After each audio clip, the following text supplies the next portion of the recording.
Our Father which art in heaven, Our Father which art in heaven, hallowed be thy name. hallowed be thy name. Thy kingdom come. Thy kingdom come. Thy will be done in earth. Thy will be done in earth. As it is in heaven. As it is in heaven. Give us this day our daily bread. Give us this day our daily bread. And forgive us our debts. Forgive us our debts. As we forgive our debtors. As we forgive our debtors. And lead us not into temptation. And lead us not into temptation. But deliver us from evil. But deliver us from evil. For thine is the kingdom. Thine is the kingdom. Power and the glory. And the power and the glory. Forever. Forever. In Jesus' name. In Jesus' name. Amen. Amen. All right, y'all, before we get started.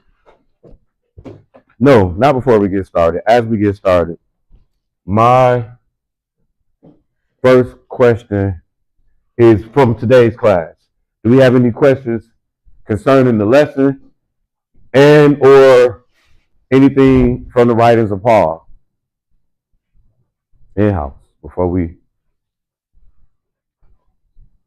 keep going.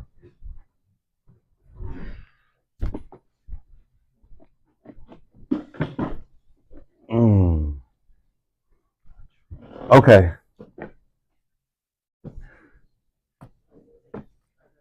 You mentioned Luke. When you talking about Luke in the parable, you say Luke was secondhand information? Yeah. Why you say that? All right, let's go to Luke chapter 1. Thank you for your question, sir. Make sure we ain't wrong, right? Or make sure if I'm wrong, I get it right.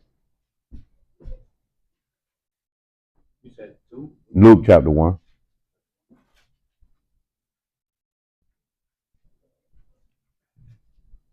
All right. Go ahead, start reading it 1 and 1. Luke chapter 1, verse 1.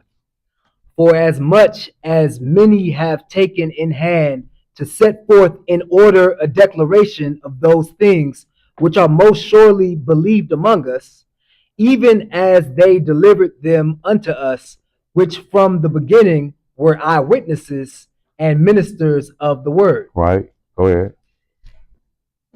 It seemed good to me also, having had, is that perfect? Perfect. Perfect. No, hold on, y'all. I'm sorry. Perfect understanding in all things. Give me 1 second. I'm sorry. So it seemed good to me also, having had perfect understanding of all things from the very first, to write unto thee in order, most excellent Theophilus, that thou mightest know the certainty of those things wherein thou hast been instructed. All right. So I made that statement because, to my understanding, he not saying he was there. He's just saying he had good understanding. And I ain't saying he wrong in none of his writings. I would say, hey, he got perfect understanding. But he was like, for as much as many have taken in hand, like other people have set forth in order a declaration of the things which are most surely believed among us. Like we all believe in this, even as they delivered them unto us.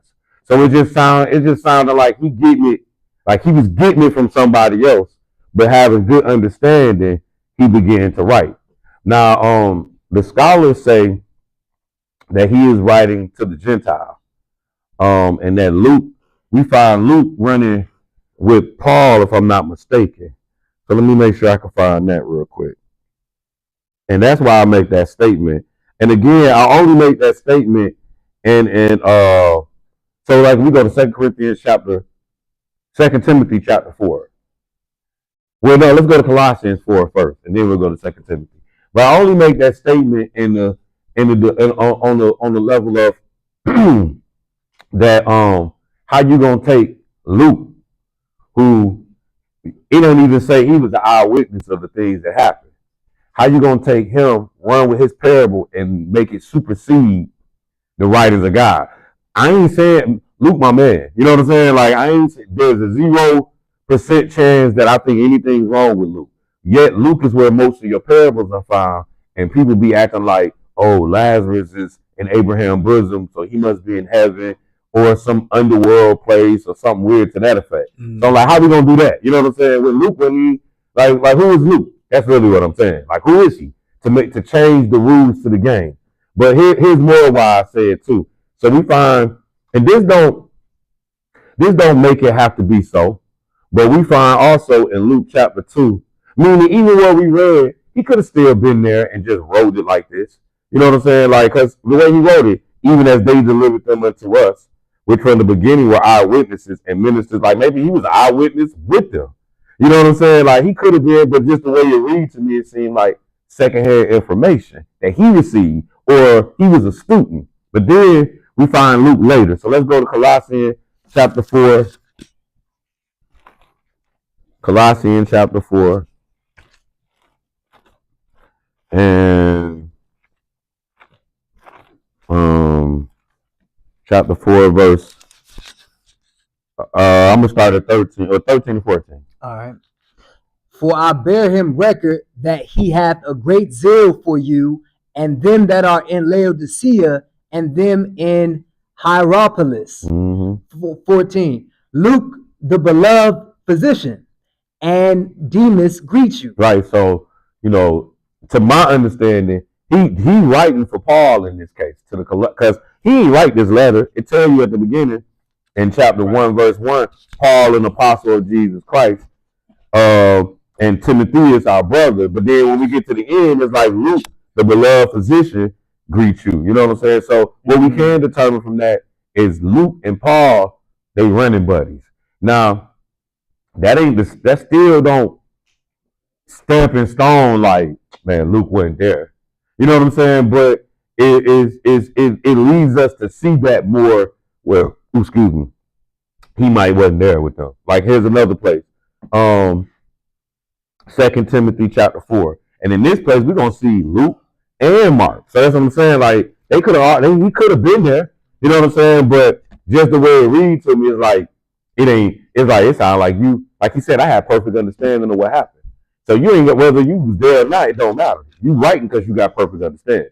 So that's why I made that statement though. But 2 Timothy chapter 4, and let's pick it up at verse 9. All right.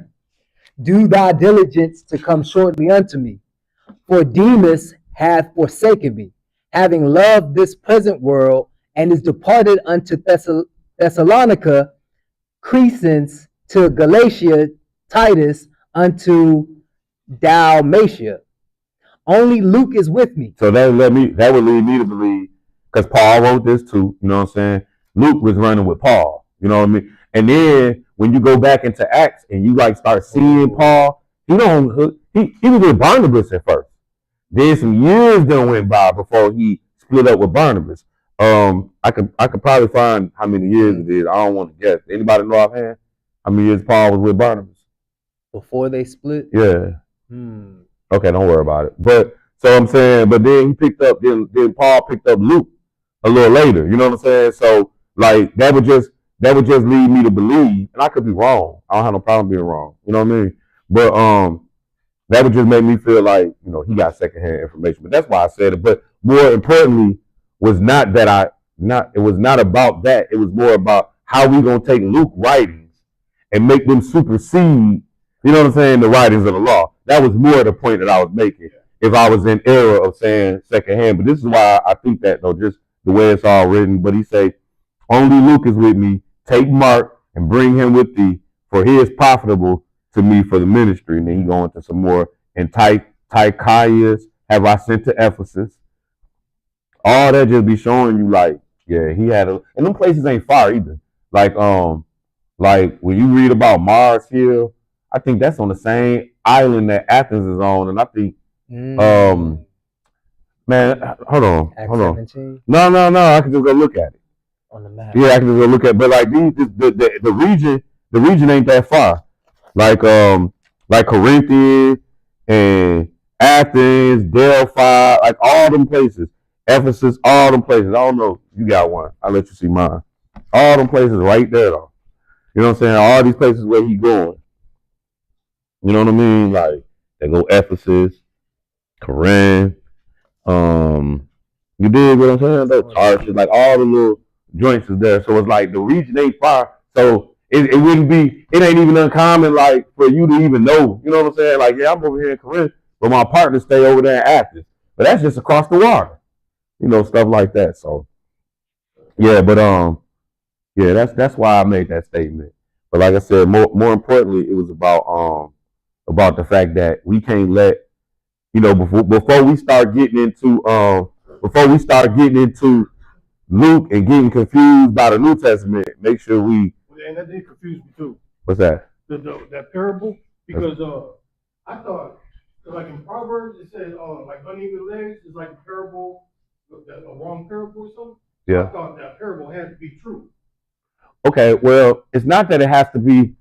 Okay, so a parable is let's first go to Matthew 13. We're gonna see why Jesus even teaching in parables, because this is a key element to it as well. You know that verse I'm talking about, Proverbs? We're gonna look at that. Yeah. He say the parable in the mouth of a fool is something like that. Yeah, matter of fact, let's go look at that just on GP. Like a foot out of joint or something. Yeah, but I think that word parable definitely is in there. The leg of the lame are not equal. So is a parable in the mouth of fools. Right. That's Proverbs 26:7. Okay. True, equal, like true. Okay. And that's why that parable confused me. No doubt. That's cool. That's good. That's why we're doing Bible study. You know what I'm saying? We chop it up, dig in a little bit. So look though. So that's what the scripture you was talking about. Proverbs 26:7, right? Now let's go to Matthew 13 first, and we're gonna see why is it that Jesus is even bringing parables. That's key before we start looking at the parables themselves. So let's go to Matthew chapter 13 and let's try verse. Oh my Lord, I'm so sorry, y'all. We're gonna read verse 34 and 35, but it's another one that makes more that say more. But Matthew 13, verse 34 and 35. When you get there, go ahead. All these things spake Jesus unto the multitude in parables, and without a parable spake he not unto them, that it might be fulfilled which was spoken by the prophet, saying, I will open my mouth in parables. I will utter things which have been kept secret from the foundation of the world. Then Jesus sent the multitude away. All right, that's cool. I want the other one. I guess it's in Mark. So let's go look at, what is it, Mark 4 or something like that? We're looking at why he spoke in parables. So that's what we're doing first. Is it Mark 4? Maybe. 10. Chapter 4 and verse 10? Verse 10. When he was alone. No, it say the same thing as it. Oh, yeah. Unto you. Yeah. Let's look at this one too. Mark 4, and let's pick it up at verse 10. Word. All right. And when he was alone, they that were about him with the 12 asked of him the parable. And he said unto them, unto you it is given to know the mystery of the kingdom of God, but unto them that are without, all these things are done in parables. That seeing they may see. So you got to understand that the parable is going to have two visions. The true vision and the wrong vision. You know what I'm saying? Because he's saying seeing they might see, and hearing that they might hear and not understand. Lest at any time they should be converted. I'll stop right there. What convert the soul? You know what I'm saying? So that means that if I give this parable to somebody who don't have the law versus somebody who do have the law and been converted, they're going to see the same thing but different things. So with that being said, that seeing they may see and not perceive, and hearing that they may hear and not understand, lest at any time they should be reverted and their sins should be forgiven them. So the purpose of the parable is to literally have literally have two different ways of looking at it. Unfortunately, and when I say unfortunately, because it ain't like two right ways, ain't but one right way. But with the Lord, it's almost like a setup. Like some people gonna see this and they just gonna see it wrong. All right. Now, one other thing, let's go look up by definition what does parable mean. So I'm gonna just look it up, just regular old Google search, no big deal. Define parable. All right, a simple story. This is just this is Oxford. That's what this is. A simple story used to illustrate a moral or a spiritual lesson as told by Jesus in the gospel. Then they give you other words and they say similar words. Yep. Allegory. So allegory, a story, poem, or picture that can be interpreted to reveal a hidden meaning, typically a moral or political one. Mm-hmm. Then fable. So parable. Another word for parable is a fable, but which is like, well, I'll read a short story, typically with animals as characterized, conveying moral. Like a fable would be like Little Red Riding Hood. All right. Lesson. That's a parable. I don't know what some of these other words mean, but so the word parable is really, it's a story that's being used to help you gather some information about it. I'll give you an example. You used to watch He-Man. All right, me too, right? At the end, you remember Urkel at the end? The little, and you see, he would rock us off with a parable at the end about the whole show, right? Right? Because that's what I'm saying, because I remember that. Or even, remember Inspector Gadget? Same thing. You know what I'm saying? Like, they'll run you down with the cartoon, and then at the end, what was they really trying to get you to see from the whole story? Even the Smurfs was doing that jump. Like, it'll do the whole thing, and then at the end, like, some of the Smurfs might be talking or whatever, and they were teaching all those little young 80 babies, you know what I'm saying, what they wanted us to know, and they was using the cartoons and parables. So a parable don't have to be a fact. Now, with that being said, it don't matter if we thought they did or didn't. Because when we go back into the story, and that's what I was really saying in the lesson, the foundation is the law. So if the law is saying one thing, then then either Luke, you need to get up out of here, or I need to understand what you're saying better, Luke. But Luke can't speak against the law, though. All right, so with that being said, we're going to come back to Luke. Let's go to Ecclesiastes real quick. We're going to look at one verse here just to establish some facts, and then we're going to go back to the story of Luke. So let's go to Ecclesiastes chapter 9. Ecclesiastes chapter 9. So we're going to build our foundation right here.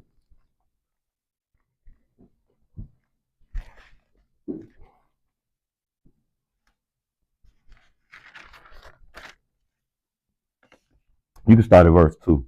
All right. Ecclesiastes 9:2. All things come alike to all. There is one event to the righteous and to the wicked, to the good and to the clean, and to the unclean, to him that sacrificeth and to him that sacrificeth not. As is the good, so is the sinner, and he that sweareth as he that feareth an oath. Yeah. This is an evil among all things that are done under the sun. What is it, bro? That there is one event unto all. What's that event? Yeah, also the heart of the sons of men is full of evil, and madness is in their heart while they live, and after that they go to the dead. True. Verse 5. For the living know that they shall die, but the dead know not anything. Right. Neither have they any more a reward, for the memory of them is forgotten. Then in other places it tell you, I think Hezekiah said, from the grave I can't praise you. You know what I'm saying? I think maybe even David, but I think Hezekiah said it too, though. If I'm not mistaken, like Isaiah 38, he might have said it. So what we can conclude is, when you die, it's a wrap. You know what I mean? Like, I can't, like, there's no, it tell you, Isaiah 38 and 18 say, for the grave cannot praise thee, death cannot celebrate thee, that they that go down into the pit cannot hope for thy truth. All right? So even peep that part. He's like, those that go down to the grave, they can't hope for the truth. So now, that's the law. Now let's go to Luke and let's look at the parables. Now we got to remember, we already see why we get parables, so that we can look at it two different ways. But remember when we was talking, I was like, yo, you remember He-Man? By the end, they'll give us the point. That's what's going to happen in this parable. All right, so let's go to Luke chapter, first let's go to Luke chapter 16. We're going to look at this parable first. And the reason I want to look at this parable is because I want us to answer a question. Go ahead. Luke 16 and pick it up at verse 1. All right. Luke 16 and verse 1. And he said also unto his disciples, there was a certain rich man which had a steward, and the same was accused unto him that he had wasted his goods. And he called him and said unto him, How is it that I hear this of thee? Give an account of thy stewardship, for thou mayest be no longer steward. All right, so let me ask a question. Did this actually happen? We don't even know.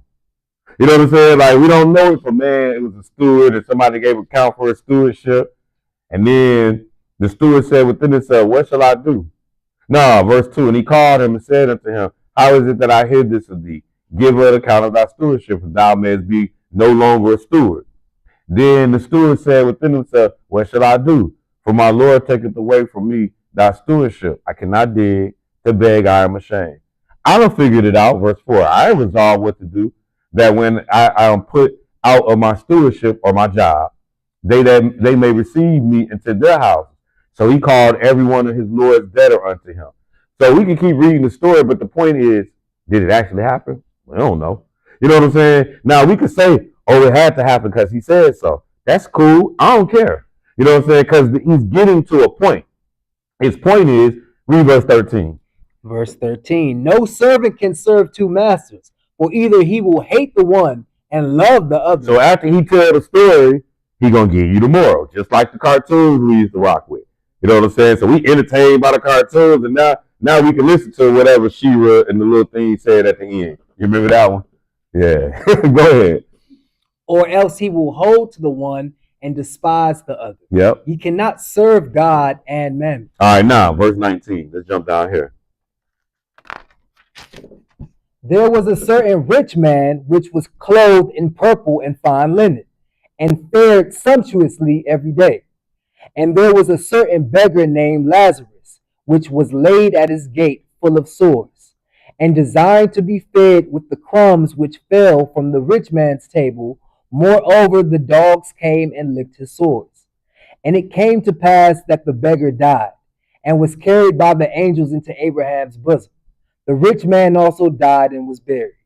And in hell he lifted up his eyes, being in torments, and seeth Abraham afar off, and Lazarus in his bosom. And he cried and said, Father Abraham, have mercy on me, and send Lazarus that he may dip the tip of his finger in water and cool my tongue, for I am tormented in this flame. But Abraham said, Son, remember that thou in thy lifetime. Now we sitting here, Abraham dead. Lazarus, only Lazarus I know, he ain't dead. And then you got this rich man. You know what I'm saying? But Abraham, how you talking? You dead. But it's okay, because we just going to read the story. That's really what we're doing. We're just reading the story. But go ahead, keep reading. In thy lifetime receivest thy good things, and likewise Lazarus evil things.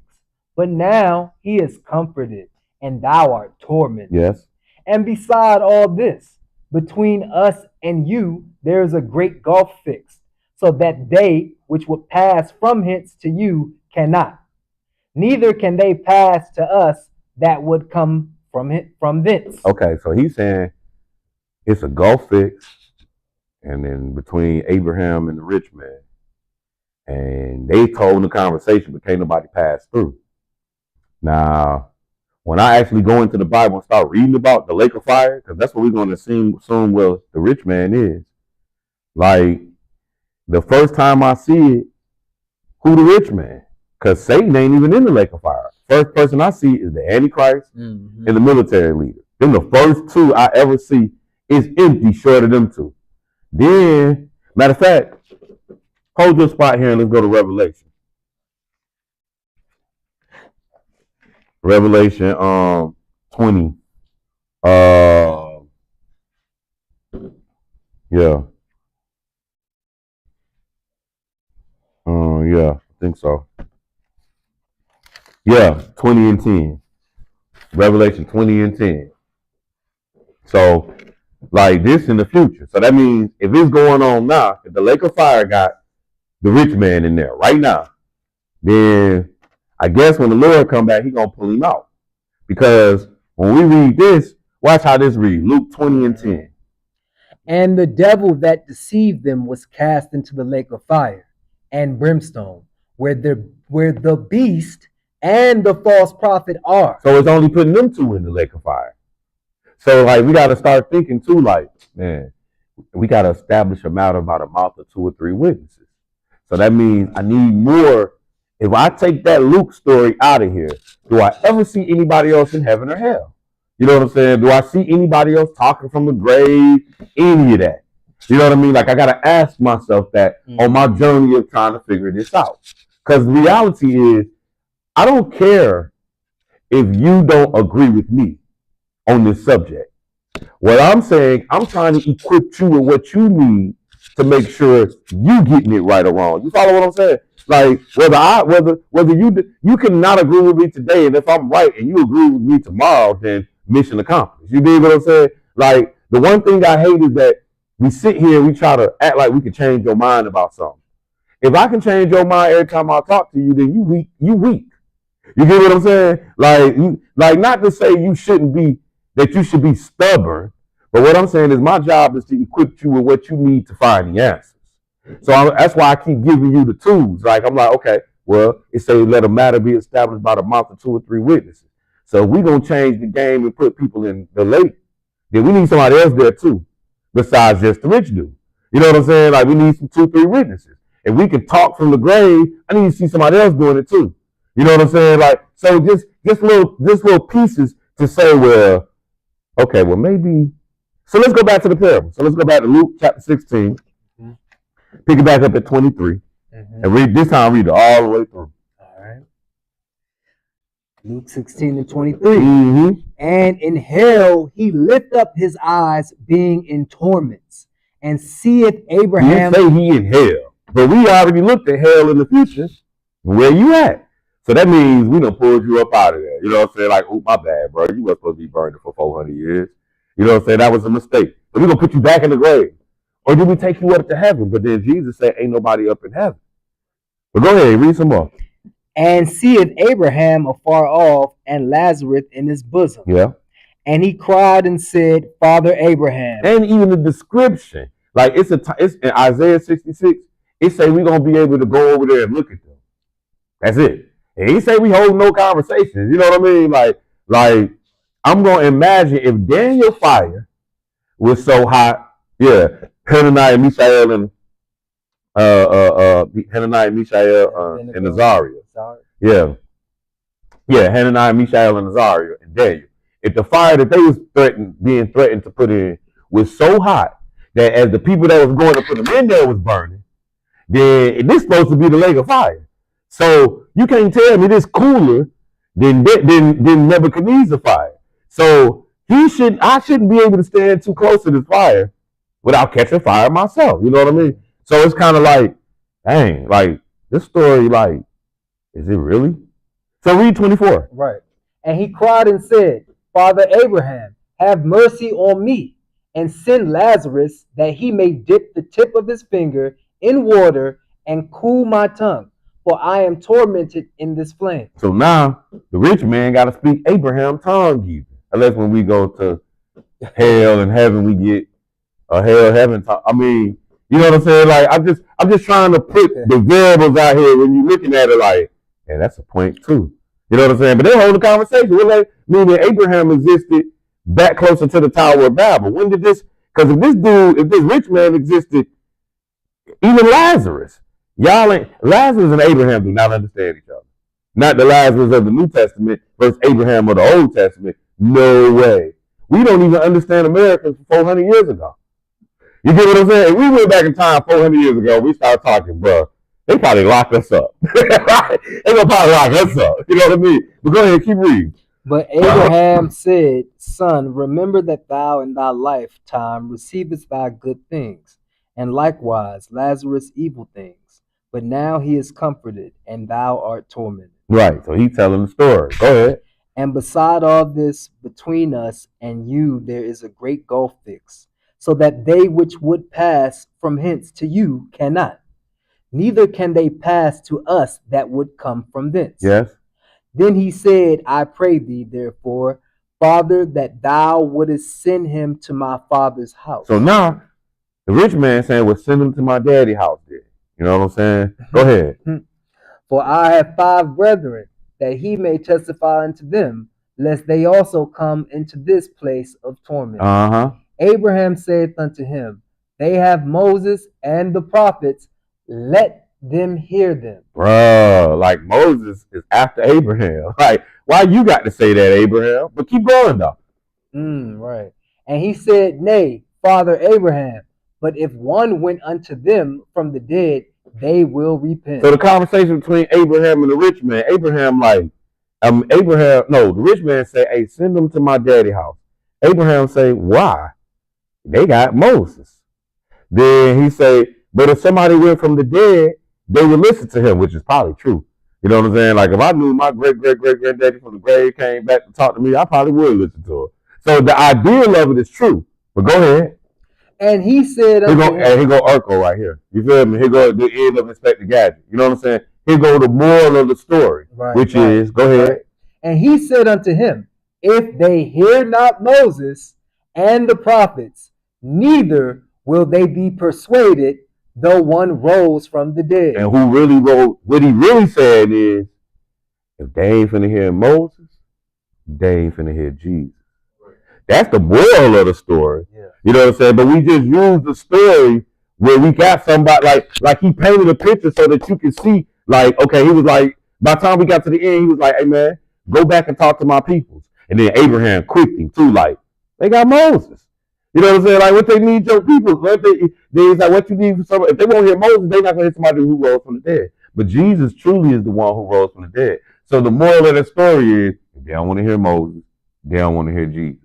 So now we got to ask ourselves, did the parable actually happen? It can't. Not this one. Yeah. You know what I'm saying? Like, maybe some of the other ones could have. But then you got to ask yourself, did the boy really cry wolf? You know what I'm saying? Did, is Little Red Riding Hood really a story? You know what I'm saying? Like, but they showing you, they leading you to something else, to some moral of a story. Yeah. So that's all Jesus was doing. But you got to remember, we started this by looking at the reason the parable was written. So he said, I'm going to speak to them in parable so that seeing, they can't see. So we're going to have a whole other section of the world that's going to argue you up and down that Lot is in Abraham's bosom right now. You get what I'm saying? Yeah. Because God designed it so that unless you got the law, you ain't going to get it. Yep. You see what I'm saying? That's how he designed them. All of them. He designed them so if you ain't got the law, because that's what he told us when we read it. He was like, unless they be converted. And I should heal them. Stuff. Well, what converts you? The law. But I'll take it one deeper just to prove my statement. Let's go to Psalm 78, I believe. Excuse me. I'm sorry, y'all. Is that the dark sayings, John? I might be at the wrong spot. No, this is the right spot. This is where he quoted. He quoted this when he was talking about parables. And he quoted this. That's why we was talking in the lesson today. Like, yeah, when you see somebody quote something, you need to go back to where they quoted. Right. So they quoted this when we was reading about, I will open my mouth in the parable, I will utter dark sayings.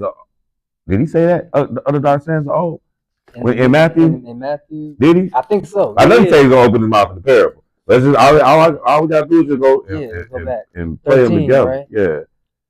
Matthew 13. But keep your spot at Psalm 78. Matthew 13 and what was it though? Oh, around 33. Yeah. Verse 35. That it might be fulfilled which was spoken by the prophet, saying, I will open my mouth in the parable, I will utter things which have been kept secret from the foundation of the world. Yeah. So he said the same thing, right? It's a different way. Now let's go to Psalm 78. Let's read more. Mm-hmm. Go ahead. Verse 1. Yes, sir. Give ear, O my people, to my law. Incline your ears to the words of my mouth. Mm-hmm. I will open my mouth in a parable. Yes, sir. I will utter dark sayings of old. What else? Which we have heard and known, and our fathers have told us. Give me some more. We will not hide them from their children, showing to the generation to come the praises of the Lord and his strength and his wonderful works that he hath done. What else? For he established a testimony in Jacob. And did what? And appointed a law in Israel. See how he throws that law back in there, like with the parable? Because this is where he quoted from. You ain't got no law, you is not going to understand, you ain't going to understand Jesus. But keep going. Which he commanded our fathers that they should make them known to their children, that the generation to come might know them, even the children which should be born, who should arise and declare them to their children. Yeah. That they might set they hope. Okay, I'm doing. Go ahead. that they might set their hope in God and not forget the works of God, but keep His commandments. Hey. So, like, just think about that. He said, "I'm speaking to them in parables so that people can learn how to keep the commandments." So you gotta be commandment law, man. The foundation of the Bible is the law. Straight up. Everybody who wrote anything in it. When we go to Job and we read those characters of Job, all of them kept the commandments. Yeah. Even the three. Job ain't rocking with some wicked dudes. No. Now they might not have been on Job level. You dig what I'm saying? Like if you see it say Job is a perfect man, but then you and I both know through study together. Yeah, Job wasn't that perfect, huh? You know what I'm saying? Something was wrong with his thinking somewhere in the life. But the point is, the law was there though for all of them. They kept it. And so if you can't deal with the law, you're not going to understand the Bible. Just period, point blank. Paul, Jesus, you're definitely not going to understand the Old Testament. So hopefully that helped, you know what I'm saying, clear it up a little bit. You know you got more to ask. Yes, sir. Praise the Lord. That was. And that worked hand in hand with the lesson today, which is like you gotta two things. You need the law. 3, you need the law. You turn to Psalms 111 verse 10. You need the law. You need to read all of it. You know what I'm saying? That's something we don't never like to do. Read like all of the chapter, like when you read in Paul's writing. You know what I'm saying? And then you need to read the quote out of the, you know what I'm saying, whatever they pull it from. You need to go back there, read all of that, not just that verse. Because we'll do that. We'll slick just read the verse or two. Like, nah. Find out why the prophet said what he said. You know what I'm saying? And then put it in place to what Paul and them saying. Because sometimes, like one time Paul quotes Isaiah 28 when he like, another tongue will the Lord speak to his people. He quote that. And I'm like, what you quote that for? I'm still kind of asking that. You know what I'm saying? Like, you just pull what we like to call a fluker. You just pull something out of nowhere. You know what I'm saying? I'll show you that in a minute after he reads this one verse. So read Psalm 111 verse 10. The fear of the Lord is the beginning of wisdom. Yes. A good understanding have all they that do his commandments. His praise endureth forever. So at the end of the day, that's what it is. It's about keeping the commandments. If you ain't keeping the commandments, you're not going to have a good understanding. And that's why, like, so the Israel Church of Jesus started off with 2 brothers, Elijah and Brother Shem. Brother Shem first of all, Brother Shem was an excellent teacher to start with. But then he started playing with the Sabbath. Meaning, like, you could do this on the Sabbath. You could do that on the Sabbath. Man, last conversation I had with Shem before he died, he dead now. He died about 4 years ago. Brother DeMarcus called me, the teacher from Atlanta, because he had run into a brother, Shem, and another brother named Reuben, who both used to be in the book, who both start playing with the Sabbath. And both of them on the phone telling me, now we can eat pork, so on and so forth. You know what I'm saying? This is one of my teachers and one of my good friends in the Word. Matter of fact, not only one of my good friends in the Word, but one of the brothers from the sons of Jacob. So technically, he was one of my teachers too. You know what I'm saying? But like, you stop messing with these commandments. Like you playing yourself. The Lord would snatch that understanding. True. I'm looking at his first wife, bruh. She wilding. She done turned into a whore. Yep, I said it on video. I don't care. Because this is what my eyes show me. You dig what I'm saying? She wasn't that when I was blowing the horn at the bus stop trying to pick her up to take her to work. You dig what I'm saying? When she was keeping the commandments, living with her husband. Now, she done went out there, played a harlot, committed adultery. This is what the woman done did. Now she got a whole new dude. They don't keep no commandments, hunting rabbits, celebrating Halloween, and she dressed like a hoe. Man. That's what happens when you stop keeping the commandments. Man. And I'm sorry to those in the world that hear me saying this, but that's the truth of the matter. and I can just Facebook it and let you see. You know what I'm saying? Like, so I ain't lying. And I'm sorry. I hope her mama get mad at me and call me up so we can talk about it. So I can be like, man, what you gonna do to get your daughter back? You get what I'm saying? Because it's not a good thing. I'm not celebrating the fact. I'm just using it as an example. Like, you stop messing with these commandments, man. God he'll take it from you. He'll take it from you. So anyway, I know we was gonna look at. Let's go to 1 Corinthians 14, and then we're gonna open it back up. I think that's where we're going because he's gonna say that. There we go. 1 Corinthians 14. So he'll be talking about speaking in tongues right here, right? And start at verse 18. 1 Corinthians 14 and verse 18. And then I'm just trying to show us how you read Paul's writing and then you go back to the law with it. You know what I'm saying? You go back and pull that quote. So when you get there, go ahead and read. 1 Corinthians 14 and 18. Yes, sir. I thank my God, I speak with tongues more than ye all. Yet in the church I had rather speak 5 words with my understanding, that by my voice I might teach others also, than 10,000 words in an unknown tongue. Yeah. Brethren, be not children in understanding. Howbeit in malice be ye children, but in understanding be men. In the law it is written, with men of other tongues and other lips will I speak unto his people, and yet for all that will they not hear me, saith the Lord. Wherefore tongues are for a sign, not to them that believe, but to them that believe not. But prophesying serveth not for them that believe not, but for them which believe. If therefore the whole church be come together into one place, and all speak with tongues, and there come in those that are unlearned or unbelievers, will they not say that ye are mad?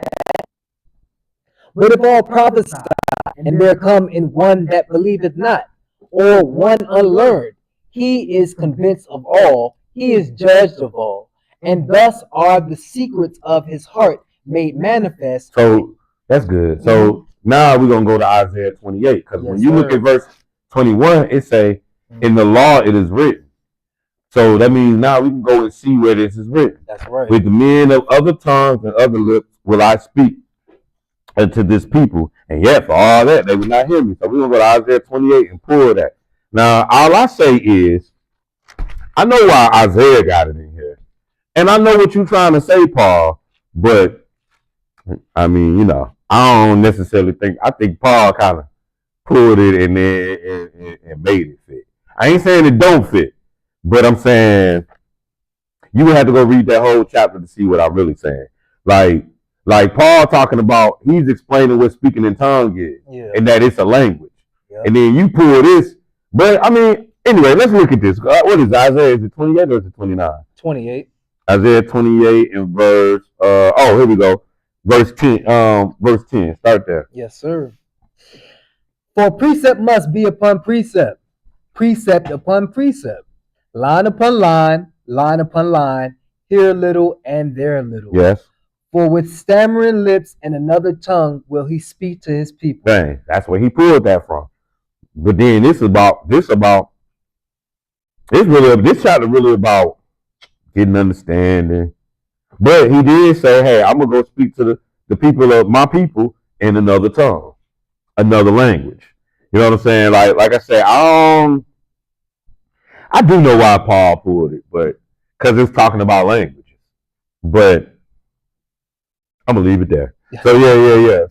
But I'm just saying, at the end of the day, you get to reading inside the writings of Paul, Matthew. You want to get better understanding, just like how we were talking about the parable. We went back to the law, and even looking at that Psalm 78, just working it with, you know what I'm saying, the fact that him explaining it. So now what we learned about parables is that two people gonna look at the same thing and not gonna see the same thing. And if you got the law with you, then you're gonna see it properly. Yep. Oh, you already got it. I pulled it up. Yeah, go ahead. The law is like a filter. Yes. Yes. Yes. That's a good way to put it. Yep. Yeah. More questions? In-house? Go ahead. This was my lesson. I had in Hebrews 9, Mm-hmm. 16, 17, it's talking about for the testament to be of effect, the testator must die. Yes. And it says Jesus died for the New Testament. Right. And my question was, who died for the Old Testament? I was thinking Adam, but he's not a testator. I know. So, nobody. I think it's just different. I think it's just a different. We're gonna look at it, but like the covenant, the blood that was used for the covenant in the Old Testament was animal blood, exactly. And then in Exodus 24, it was like, and he sprinkled the blood on the people, and they all agreed. Like even when you look at the blood that saved them in Egypt, it was animal blood. Yep. Like man can't die for the sins of man. Like even when you look at the high priest at the atonement, the first thing he got to do, what's the first thing he got to do, y'all? Make a sacrifice for himself. He still got a whole atonement job to do. But the first thing is the blood of bulls and goats. Yep. Which now when you want to start talking about animal sacrifice, that's all in the book of Hebrews. You know what I'm saying? Unlike Ephesians, Galatians, Colossians, and those other writings, Romans, those aren't in reference to animal sacrifice. That's in reference to the law. As we looked at it today, when you look at it properly, it don't take away. First of all, animal sacrifice is in the law. So I mean, you know what I'm saying? Like I am trying to attempt to help people understand it better, see it more clear. But Hebrews, these people they were sacrificing animals. They were under a different priesthood. So he say, excuse me. He say, so we're gonna look at this Hebrews 9. So what I'm gonna do, I'm gonna let him do 9, but I'm gonna start at 8. Cause like I say, man, a lot of times we don't read enough. So we're gonna go ahead and read some more. Mm-hmm. So Hebrews 8 and 7 is where I'm gonna start. It says, for if the first covenant had been faultless, then should no place have been sought for the second. For finding fault with them, not the covenant, but the people of the covenant. He said, behold, the days come, saith the Lord, when I will make a new covenant with the house of Israel and with the house of Judah, not according to the covenant that I made with their father in the day when I took them by the hand to lead them out of the land of Egypt, because they continue not in my covenant, and I regarded them not, saith the Lord. FYI, that's Jeremiah 31:31. For this is the covenant that I will make with them, with the house of Israel after those days, saith the Lord. I will put my laws in their mind and write them in their hearts, and I will be to them a God, and they should be to me a people. And they should not teach every man his neighbor and every man his brother, saying, know the Lord, for all should know me, from the least to the greatest. For I will be merciful to their unrighteousness, and their sins, and their iniquities will I remember no more. In that he said, a new covenant he hath made the first old. Now that which is decayed and waxes old is ready to vanish away. So, as we go into chapter 9, we about to start talking about the old covenant vanishing away and why. The new covenant, though, we don't come under it, we as in Israel, even when you look at where he just quoted from, Jeremiah 31. We don't come under this covenant until after the return of the Lord. Correct. So that means the children of Israel, at some point, ain't under no covenant. Or, for those that know me, know, I can show you that, hey, the children of Israel under a covenant of death. And if you live where I live, you see it. You know what I mean? Like, you see, yeah, we under the covenant of death, all right, because that's all we doing over here. It's just killing one another. But anyway, go ahead into chapter 9. Mm-hmm. Then verily the first covenant had also ordinances of divine service and a worldly sanctuary. For there was a tabernacle made, the first, wherein was the candlesticks, and the table, and the showbread, which is called the sanctuary. Right, so that's why when people be talking about, yeah, don't be running across the sanctuary stage. This ain't no sanctuary.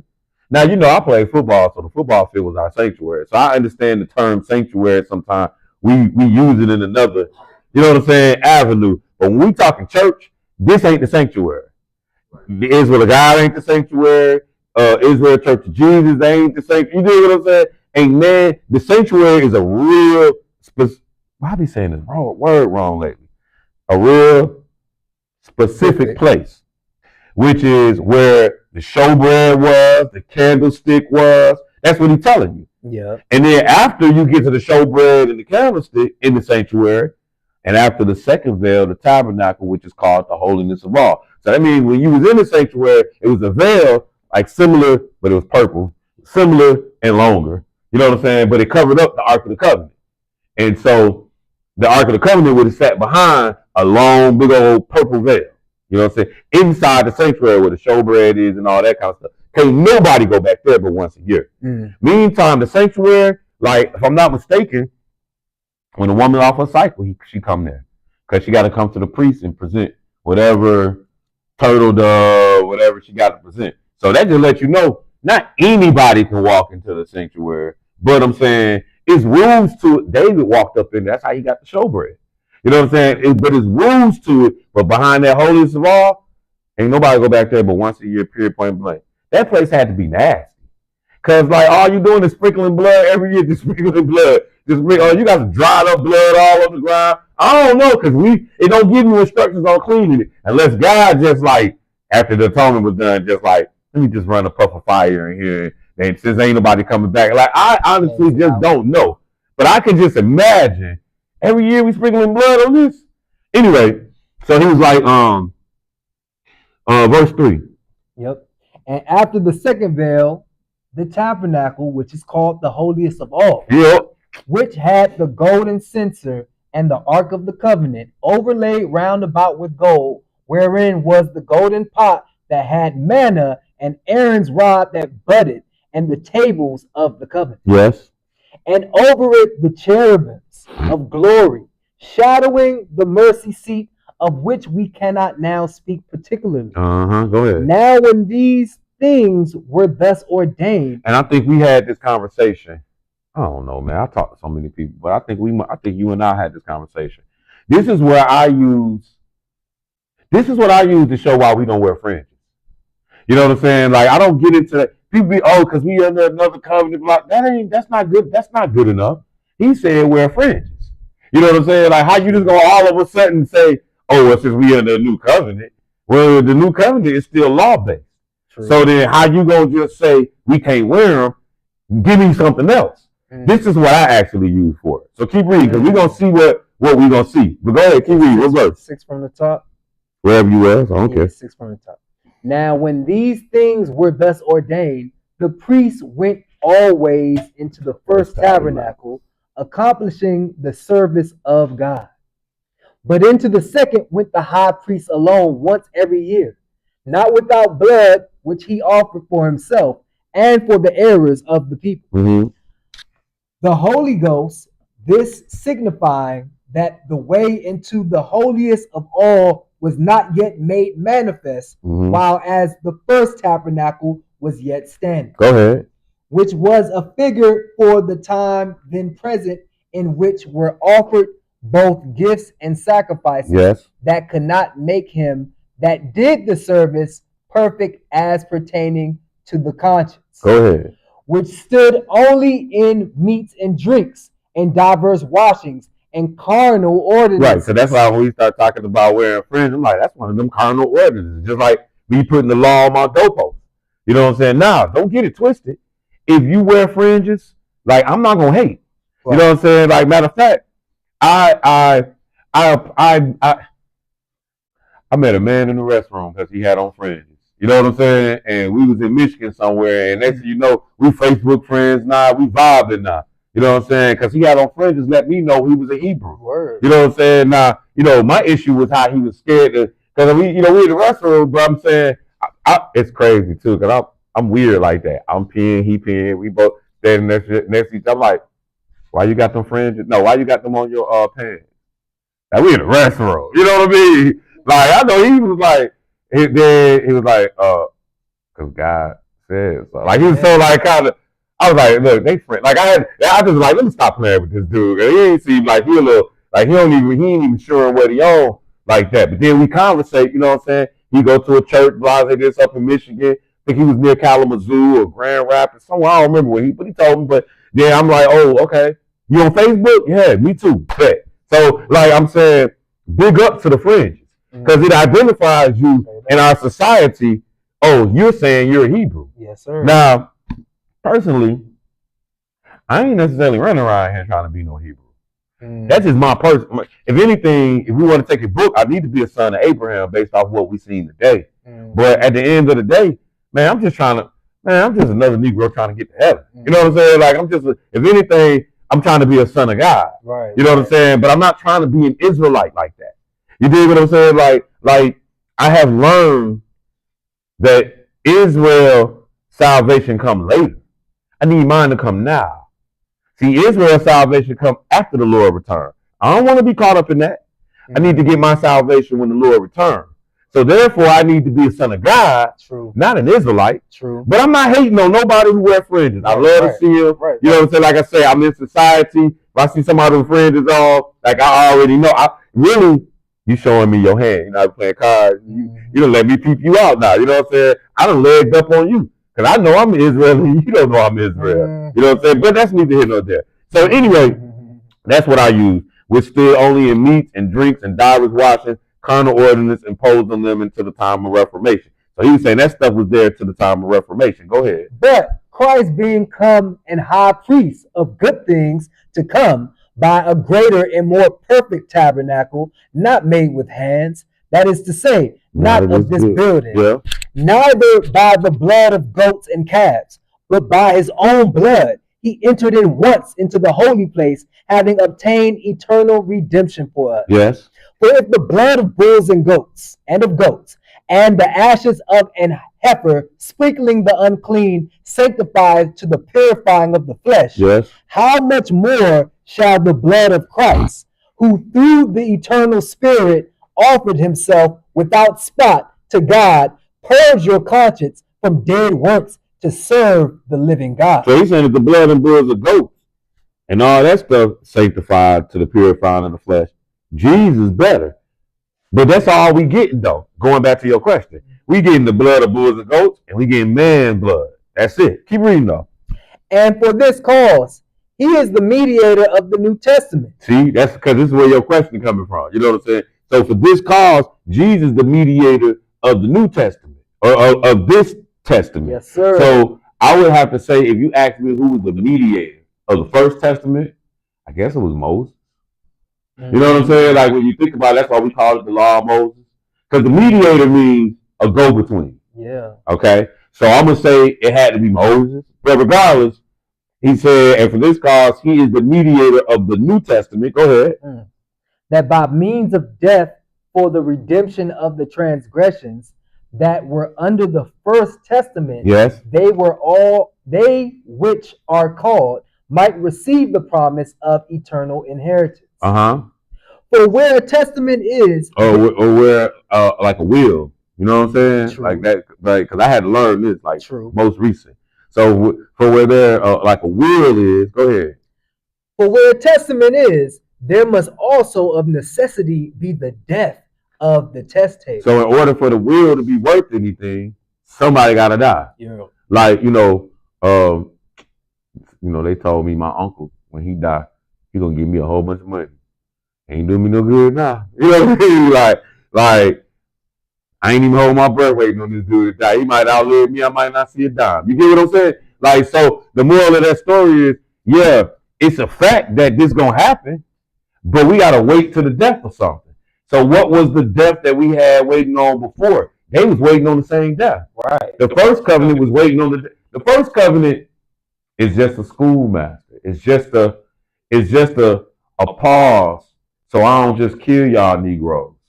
The first covenant was never perfect. So really, even under the first covenant, that's why we read in Colossians today, wherefore they serve the law, it was added, it said, I'm going back to where we read, that wasn't Colossians, where was that? Galatians, right? Galatians 3. I'm just going back to where we read earlier today, because this can go with that. In Galatians 3, they was like, wherefore then serveth the law, at verse 19. It was added because of sin, transgression, till the seed should come. You know what I'm saying? So all the law is holding you straight, but really it ain't the finish line until Christ comes. You know what I'm saying? So it's like even under the law of Moses, y'all waiting on the same thing that like that we waited on. You know what I'm saying? Which was the death of Christ. It solidified both. It solidified the new. Really, the old don't need no solidification. It's done away with. You know what I'm saying? It was only good until it wasn't no more. Once it wasn't no more, there's no more need for it. Again, it was only good, like you said, wherefore then serveth the law. It was added because of transgression, till the seed should come to whom the promise was made. And then it was ordained by the angels in the hand of a mediator. Now, a mediator is not a mediator of one, but God is one. So, yeah, that mediator had to be Moses. You know what I'm saying? The first time. He's the second mediator. But now going back to Hebrews 9, verse 15. And for this cause, he is the mediator of a New Testament, Jesus is, that by means of death, for the redemption of the transgression. So, because by his death, he could take away your sin. Them animals was never taking away your sin. It was just, you'd rather see that blood than your blood. You waiting on Jesus' blood. David waiting on Jesus' blood. Moses and Aaron waiting on Jesus' blood. Hezekiah waiting on, you do what I'm saying? Elijah, like all the people back then, y'all all waiting on the same thing to really solidify your covenant with God. You know? So he says, and for this cause, he is the mediator of a New Testament, that by means of death, for the redemption of the transgression that were under the first testament or first covenant, they which are called might receive the promise of eternal inheritance. Yes, sir. For where a will or testament is, there must also a necessity be the death of the testator. Verse 17. For a testament is or a will, is of force after men are dead. Yes. Otherwise, it is of no strength at all while the testator liveth. That's what I say. Like, it's all good to tell me my uncle will, you know what I'm saying? But it ain't doing me no good. I might be dead and gone. He might outlive me. Now what? You know what I'm saying? So, and not to say that I'm just using that as a true example. You know what I'm saying? But keep reading. Whereupon neither the first testament was dedicated without blood. So he said, but the first testament did have blood. Go ahead. For when Moses had spoken every precept to all the people according to the law, he took the blood of calves and of goats with water and scarlet wool and hyssop and sprinkled both the book and all the people. What did he say? Saying, this is the blood of the testament which God hath enjoined unto you. Moreover, he sprinkled with blood both the tabernacle and all the vessels of the ministry. And almost all things are by the law purged with blood. That's why I be like, man, when you get to the end of the law, is death. Notice how he telling you almost everything in the law is purged by blood. Like, so, and like, man, I don't want anybody to think that I'm saying the law ain't no good. I ain't never saying that. What I'm saying is it's incomplete. You know what I'm saying? It's like you need more. It's like saying I could be a doctor because I just went to I just did and made a 4.0 throughout school, but you only graduated from the 12th grade. You can't be no doctor with that. Yeah, but I took the AP classes too. It don't matter. You got a whole another 8 years to do, at least. You know what I'm saying? Like, there's more to it. Not to say that you having them first 12 wasn't no good, because you need the schooling. Jeez, bro. But at the end of the day, you need more if you're trying to be, in this case, if you're trying to be a son of God, you need more than just the law. Yeah. You got to have Jesus, because all the law going to do, son of God don't even exist without the son of God. What verse we at? Into 22. Yeah. And without shedding of blood is no remission. Right. So what he's saying is, like, some blood got to be shed. It's the only way we're going to be able to remit or get rid of these people's sins. Just that simple. But go ahead. It was therefore necessary that the patterns of things in the heavens should be purified with these, but the heavenly things themselves with better sacrifices than these.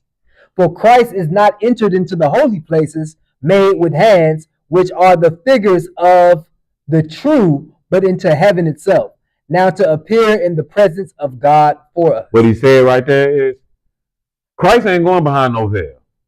Christ get to go all the way up to heaven. What was going behind the veil? To get you off your sin. That was the atonement. Christ ain't doing that. So whereas Christ died once, y'all got to do this every year. Christ is right up there with God. That's the better covenant. That's the better way. Come on. Go ahead.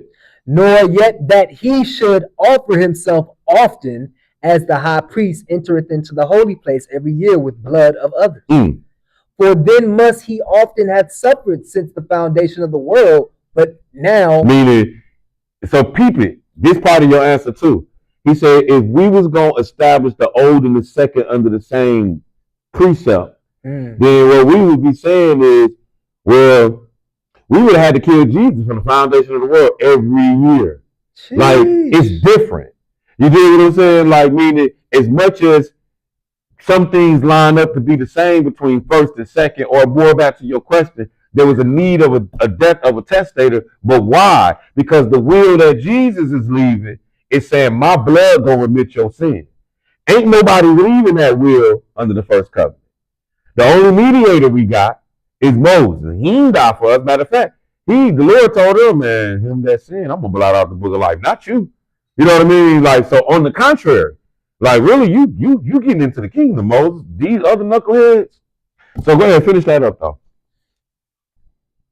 For then must he often have suffered since the foundation of the world, but now once in the end of the world hath he appeared to put away sin by the sacrifice of himself.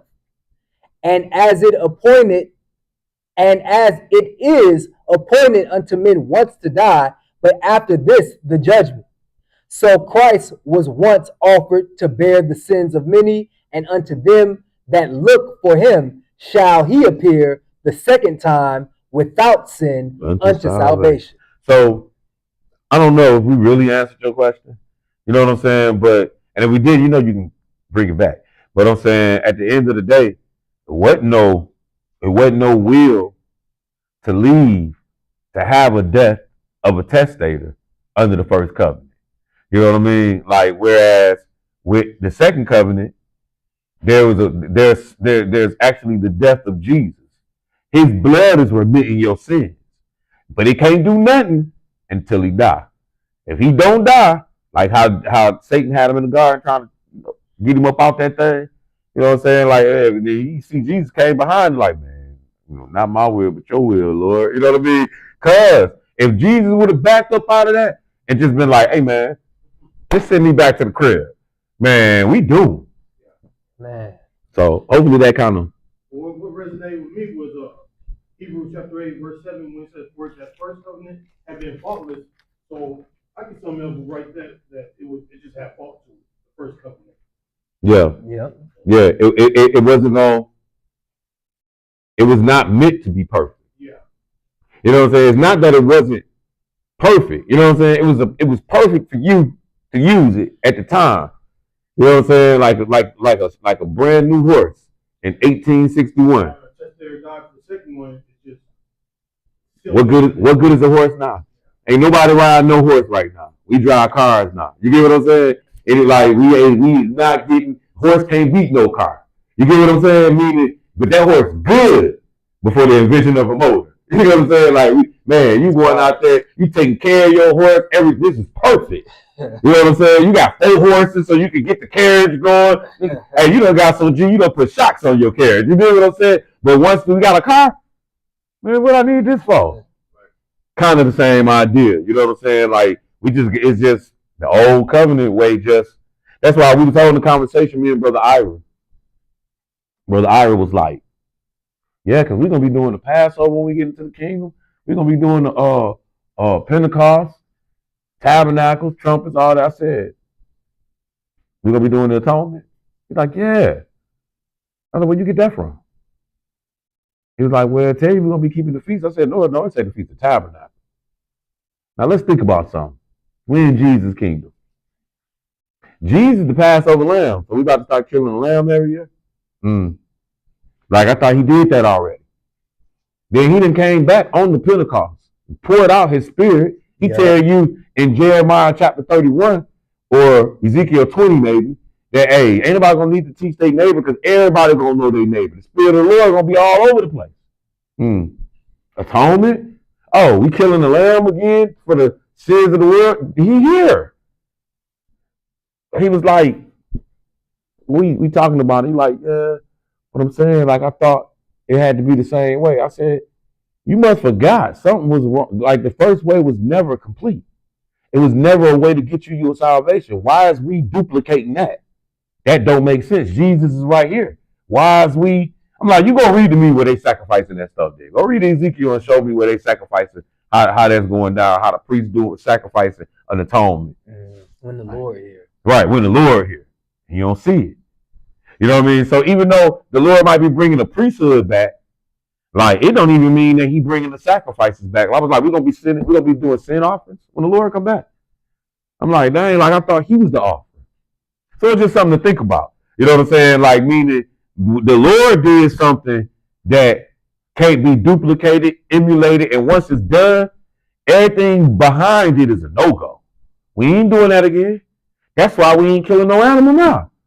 You know what I'm saying? Like, because I mean, we could do it symbolically, go get a lamb, put the blood on our doorpost. Man, that'd be a slapping guy face. I ain't doing it. Y'all can do it. That's what I'm gonna say. Y'all can do it. You know what I'm saying? I hope the flies lick that stuff off, man, because God ain't coming for it. So, anyway, yeah, so hopefully, man, that help answer your question, bro. Questions? Comments? All right, we got one online. Mm-hmm. What would breaking the law in Leviticus 19:19 look like today? Huh? What you mean? Oh, it's more than that? Yeah. We only see the third part. We only see that, bro. Okay. I don't know what they had, but we only see one on YouTube. Peace in Leviticus 19:19, when it says you can't mix seed with mixing pollen count. Mixing pollen as in mixing it to cross in fruit. Let's go read this verse. Mm-hmm. Mixing pollen? You mean pollen that come from off the flower when the wind blow it and it go hit wherever it hit? That's what you can't answer that. Because I'm talking to you like it's your question. Peace, Sister McNew. No, yeah. So here's what I know about pollen, and I don't see the rest of the question. Here's what I know about pollen. Pollen just blow windy, meaning God controlling where the pollen go. So if it cross contaminates something and do something it ain't supposed to do or whatever, that's on God. Like most of us be trying to stay away from pollen. We get to sneezing like crazy. That part I deleted. Oh, yeah. Oh, they're saying they deleted that part. But at the end of the day, I'm just saying I don't know about that aspect of it. But let's go to what I can see, which is what would breaking the law in Leviticus 19:19 look like today. Right. So it says, you should keep the statutes. Thou shalt not let thy cattle gender with divers kind. Thou shalt not sow thy field with mingled seed. Neither shall thy garment mingled of linen and woolen come upon thee. All right. First thing. So do not wear silk. No, do not wear wool and do not wear wool mixed with cotton. Yeah. But I don't mean mixed with it like, because in my day, we used to have the lambskin coat with the cotton inside, kind of thick, nice and warm. You know what I'm saying? That ain't mixing it. That's two different materials. One for the outer layer, one for the inner layer. Right. We talking about to intertwine the two. Right. Like how they make polyester. You know what polyester is, right? It's mini esters. For real. Okay. For real. That's where it comes from. I'm gonna tell you what it means. Yeah, poly is mini. Yeah, poly. How do you even spell poly? With a Y, P-O-L-Y. Poly, and then it's ester with an E. Yeah, polyester. Yeah. Polyester is a synthetic fabric made from petroleum-based chemicals, primarily polyethylene. It's plastic is what it is. That's what it is. You wearing polyester, you really out on plastic. Oh, I even. It's known for its durability, wrinkle resistance, and quick drying properties, making it a popular choice for clothes, home, furniture, whatever. But yeah, polyester, there's different brands of polyester. Polyester is strong. Okay, but I'm saying when you look into something like that, they literally they are mingling the thread to make that, and then they stitch it together. So that's what he's telling you. Like, don't mingle the thread. So, like we're not about to go kill an animal and go pick some cotton and then string the cotton down. How you supposed to do it, and then mix the wool with the cotton. Either use the wool or use the cotton. Mm-hmm. Same as the leather. You know what I'm saying? That's why, really, if you're gonna wear leather, it needs to be leather. It don't need to be pleather. Yeah, it don't need to be. It don't need to be. Now, most of the time, yeah, it don't need to be like you look into leathers, they got like top grain, full grain, split grain, all that. Like some of that stuff be like particle board, meaning they done took all the leather off the floor, compressed it together. You know what I'm saying? And then they added plastic with that. You know what I'm saying? Like, you should leave them alone. Just go get you a regular old leather belt, or go get you a plastic belt. But the Lord is saying, don't mix the two. So he says, Leviticus 19:19, you should keep my statutes. Thou shalt not let thy cattle gender with divers kind. So the cow need to be with the cow. The cow don't need to be with, when you can't make like a cow mule, or you can't make the human, please don't make the human. We can't make the horse with the cow. You know what I'm saying? Like, we're going to see if we can get these bulls to move faster, so we're going to let the bull hit the woman cow. Mate with the woman cow. So he said, ye should keep my statutes, thou shalt not let thy cattle gender with divers kind. And we done did this. Like, we done messed with, even with the lion. We done mixed the lion with the tiger. I don't think we were supposed to do that. You know what I'm saying? We done mixed a zebra with, what they made a zebra with? Okay, maybe not. But what's a jackass? What's the one that can't have no babies? I don't know. I thought the jackass was still a donkey. Yeah, what's the mule? Can the mule have babies? One of them they done created. Yeah, one of them I'm not sure. But what I'm saying is, it ain't mixed. What you about to say?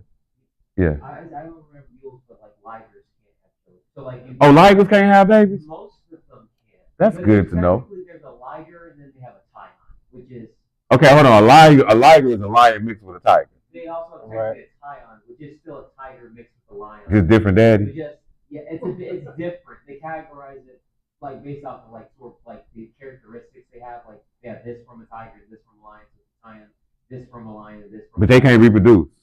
No, most of them can't. That's good. No, because that's the whole point. You ain't supposed to be mingling. You can't. That don't work. What you about to say, bro? Yeah, it's the mule. The mule. The mule. So you looking it up now? What is a mule?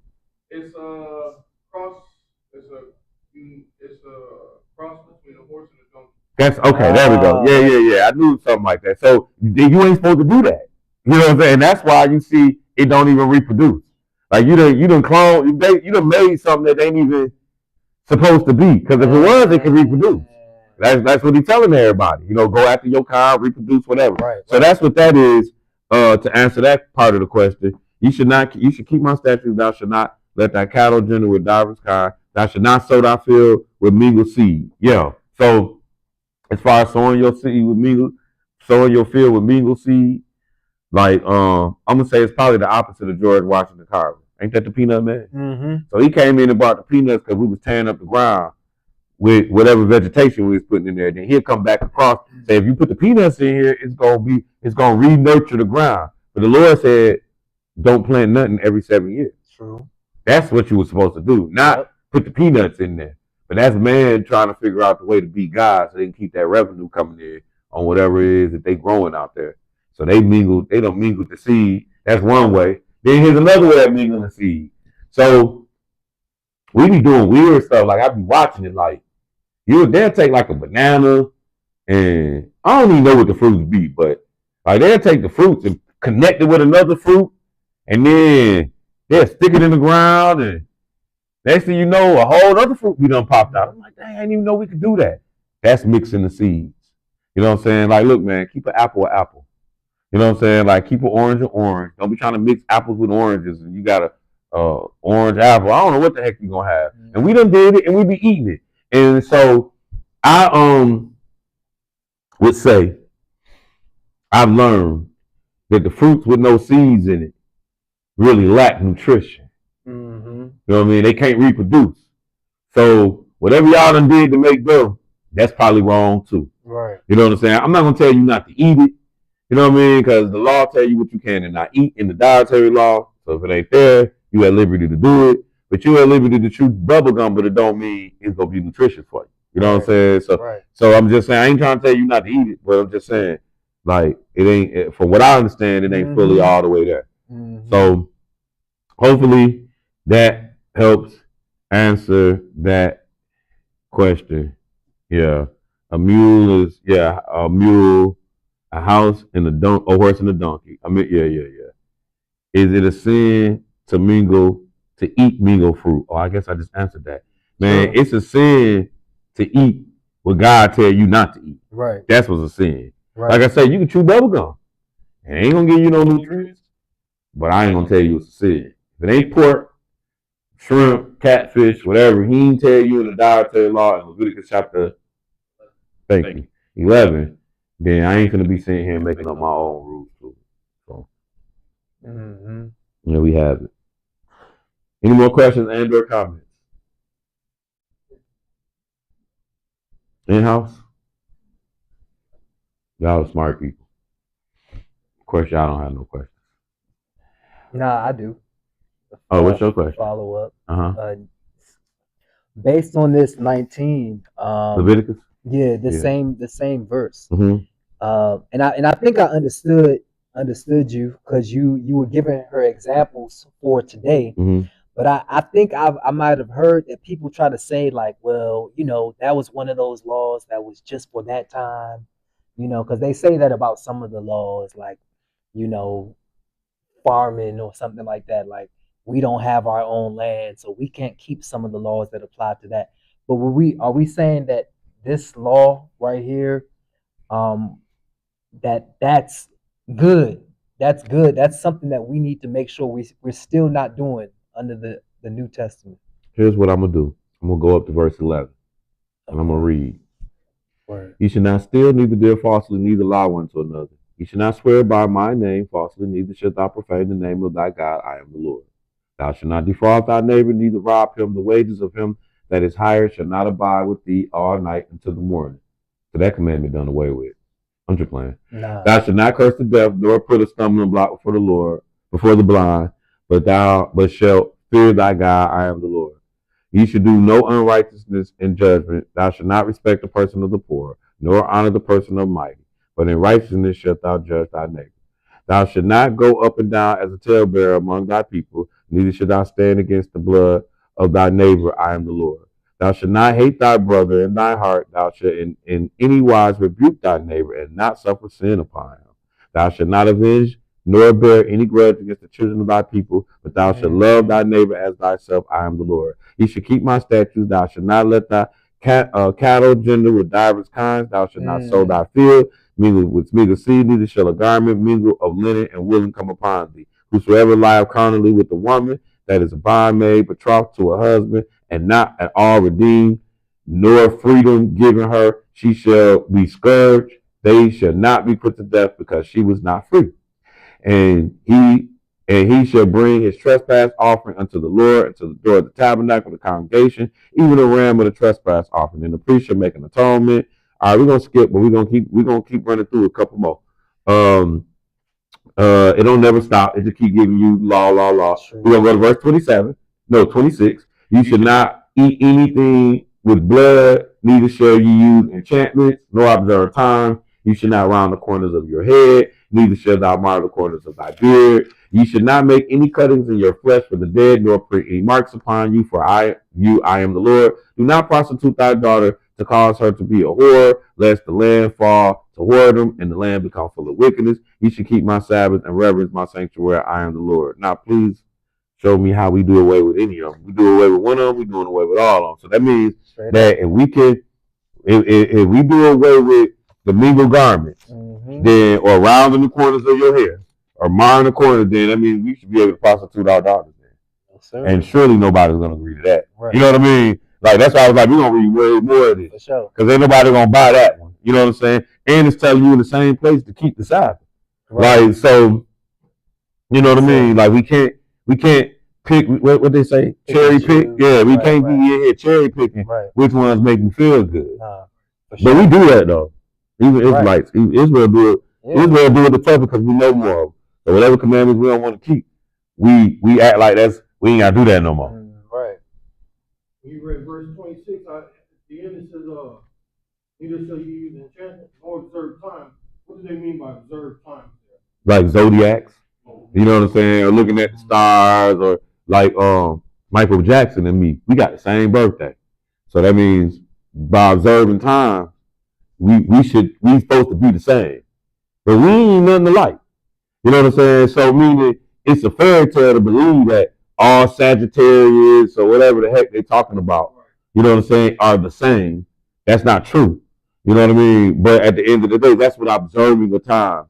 What about like fortune telling? That'd be like considered observing time, or is that something? No, because the observing time part is dealing with literal time. The fortune teller, they just soothsayer or fortune teller. You know what I'm saying? Like they in here, but you know what I'm saying? What verse was we just at? 26. Yeah, he said you should not eat anything with blood, neither use enchantments. That's the fortune teller. Yeah, they right. using enchantments. Right. You know what I'm saying? Like, nah, but all that witchcraft and stuff. But the observance of time, that's dealing with the stars and the placement of the stars, the solar system, and how it works with you. You know what I'm saying? Like you should be a certain way because you're a Taurus, or you should be a certain way because you was born in April in the winter. I mean, in the nighttime or something stupid. You know what I'm saying? Because it's not true. But people, even people in the Word, I knew people in the Word who would be like still kind of on that until you hit them like, no, that don't even make sense. It never made sense to me. Then they match you up like, yeah, if you're a Libra, you should date a Capricorn. You know what I'm saying? Like how you gonna figure that? People just people. That's what I was about to say. You about to ask somebody what's their sign when you meet them, but yeah, they do that though. You know what I'm saying? They really do. Stop sign. That's what it is. Nope.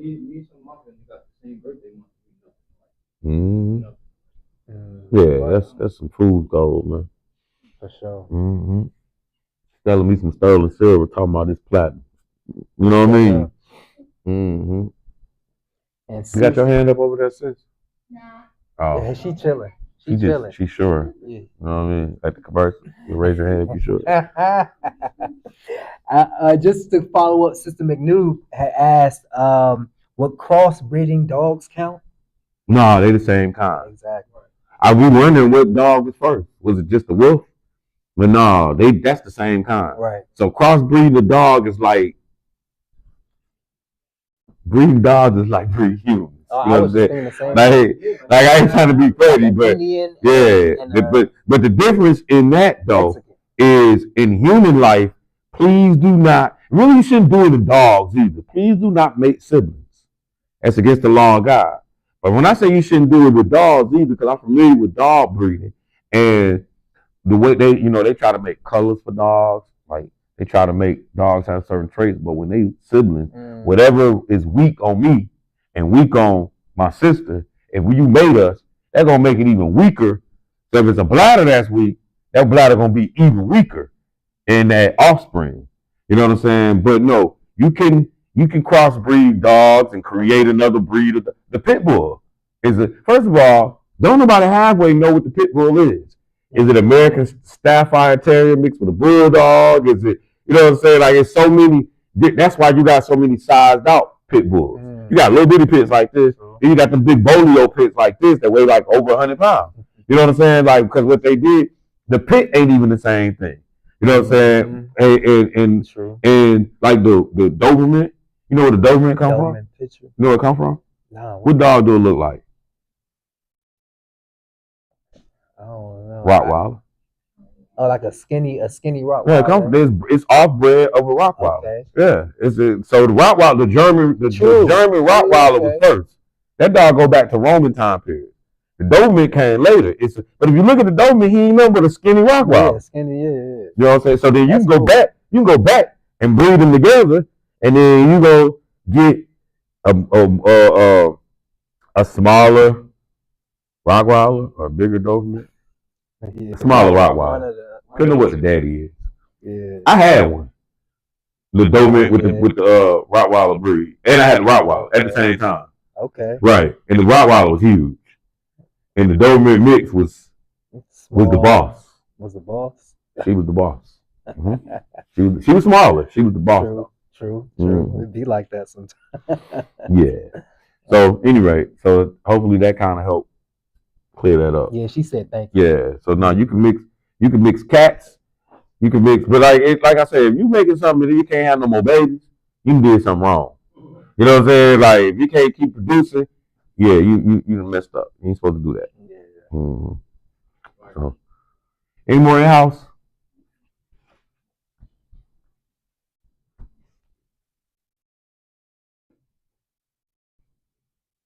Okay, I guess that's it online. I don't want to see what happened to the live ones. All right, okay, yep. Is it sin to eat mingle fruit? Oh, no, Crosby. All right, y'all. So I guess we can call it a wrap on this. On the night. Mm-hmm. Stand face Jerusalem. Oh Lord.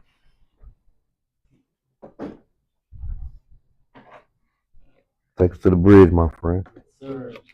Our Father which art in heaven. Our Father which art in heaven. Hallowed be thy name. Hallowed be thy name. Thy kingdom come. Thy kingdom come. Thy will be done. Thy will be done. On earth as it is in heaven. Oh. Give us this day our daily bread. Give us this day our daily bread. And forgive us our debts. And forgive us our debts. As we forgive our debtors. We forgive our debts. And lead us not into temptation. Not into temptation. But deliver us from evil. But deliver us from evil. For thine is the kingdom. For thine is the kingdom. And the power. And the power. And the glory. And the glory. Forever. Forever. In Jesus' mighty name. In Jesus' mighty name. Amen. Amen. Right, all right. Praise the Lord. Praise God. That's it. Praise God. Bro, you realize I just realized this hat glow in the dark. How you know that? How you tell? They say it. They say it.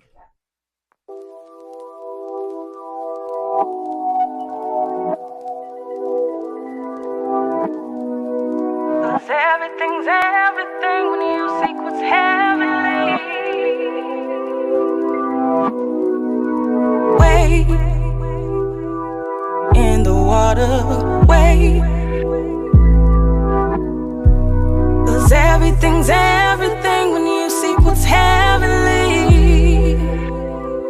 Oh, wait in the water, riding the wave. In the water, realizing the babies, sheep to the slaughter, whoa, whoa, wait.